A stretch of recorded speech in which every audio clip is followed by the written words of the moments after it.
बुल्ढाना में अब defender car विवाद पर बयानबाजियां तेज हो गई हैं। कॉन्ट्रैक्टर ने साफ किया है कि कार उसी की है, उसने लोन पर खरीदी है और सारे दस्तावेज उसके पास हैं, यानी मामला वहीं खत्म। लेकिन अब शिवसेना एमएलए संजय गायकवाड़ ने कांग्रेस स्टेट प्रेसिडेंट हर्षवर्धन सबकाल पर पलटवार किया और कहा, सबकाल को पहले अपने कांग्रेस विधायकों को एमएलए का लोगो लगाना सिखाना चाहिए। हर्षवर्धन सबकाळ म्हणतात की आमदारांच्या खासदारांच्या गाडीवर लावलेलं स्टिकर हा एक तमाशा आहे, हे स्टिकर लावता येत नाही।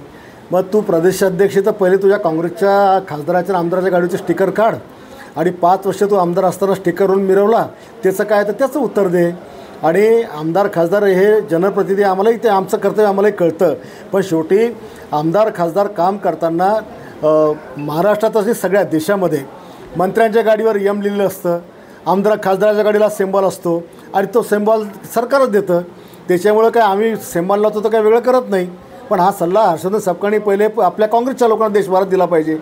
अगदी वरच्या त्या दिल्लीपासून देशात जेवढे आमदार खासदार असतील हे शानपण त्यांना तिकडे शिकवलं पाहिजे।